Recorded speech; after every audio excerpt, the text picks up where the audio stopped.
Perform করার জন্য বরিশাল থেকে 5 টনের ট্রাকে করে চলে এসেছে তাসনিম জাহান শেখ।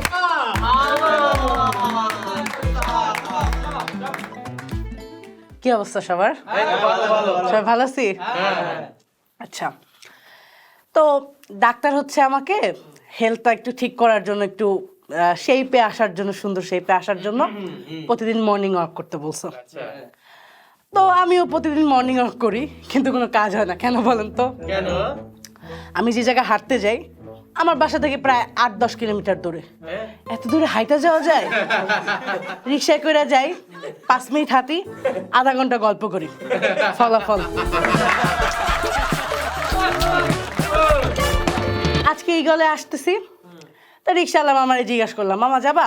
বলে কই যাবেন? এই তো ইগলের অফিসে। তো বলে আচ্ছা চলেন। তো ভাড়া কত নিবা মামা? দিয়েন, ওজন বুঝা ইনসাফ করে দিয়ে।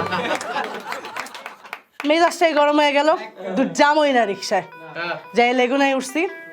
আমি বসার পরে 5 জন আসছি, 4 জনেই ফিল আপ হয়ে গেল। তো সবাই তো ডাকাডাকি করতেছে, এই হেল্পার গাড়ি ছাড়, সিট ভরে গেছে। তো ওইটা বলতেছে যে এখনো তো একজন বাকি আছে। এই কইতে কইতে আমার দিকে চাইলো, আপা আপনি? এই তুই কি দাওয়াস চাই চাই আমার দিকে চাইলে কি আমি হুকনা হয়ে যাবো? আমার বয়ফ্রেন্ড কিন্তু আবার আমার মতো না, সে বেশ শুকনা শাকনা মানুষ, খুবই শুকনা শাকনা একদম। তো ওরে দেখে আমি বলতেছে কি, তোমার যদি দেখে লোকজন, তোমার তো বলবে দেশে দুর্ভিক্ষ লাগছে। ওই উঠা আমার কইতাছে, আর সবাই মনে করবে কেন এই দুর্ভিক্ষের কারণ তুমি। আমারে বাসায় যে একদিন কইতেছি, বেশ কিছু পুরান জামা কাপড় হয়ে গেছে, গরিবরে দিয়া দিও। আম্মা আমার দিকে চায়া কইতেছে, তোর জামা যার গায়ে লাগবো হ্যাঁ চাইও গরিব না।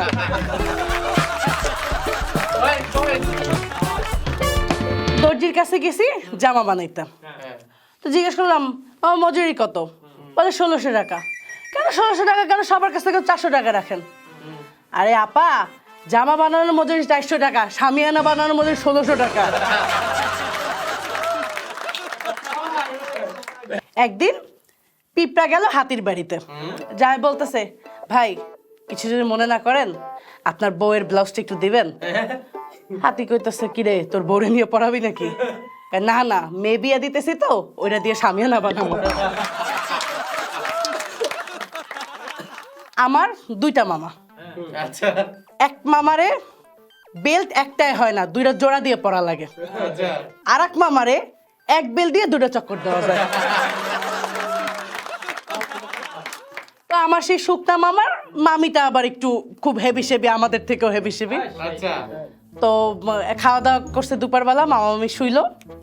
তো মামা মামিরে জিজ্ঞাসা করতেছে, তুমি কি আমার তিলে তিলে মারতে চাও নাকি একবারেই মাইরা ফেলাইতে চাও? তো মামি অবাক হয়ে জিজ্ঞেস করলো, তোমার একবারে মাইরা ফেলাইতে কি লাগবে?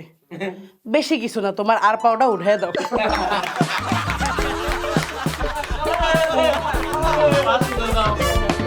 তো আমার ওই চিকনা মামাই রাস্তা দিয়ে একদিন যাইতেছে, হঠাৎ করে দেখলো কি 3 তলার উপর থেকে তার গায়ে পানি পড়ছে। এত পুরে ভীষণ রাগে টাইয়া যাইয়া দাম দাম করে 3 তলায় উঠে দরজাটা তাকাইতেছে।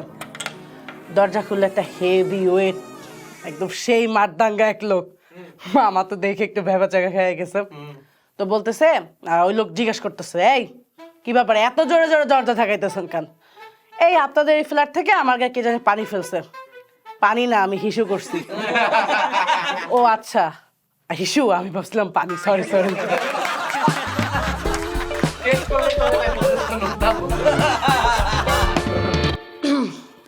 আমার বাসা হচ্ছে 4 তলা। হ্যাঁ, 4 তলার ছাদে গেলাম বিকেলবেলা, পা স্লিপ করে পড়ে গেছি।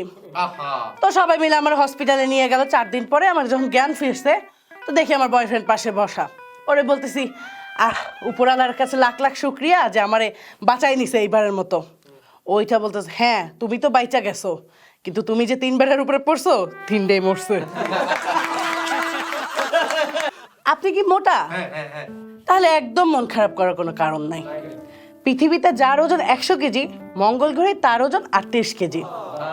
আপনি আসলে মোটা নন, আপনি ভুল গ্রহে বাস করছেন। তাই খাবার না পাল্টায়া গ্রহ পাল্টায় ফেলেন।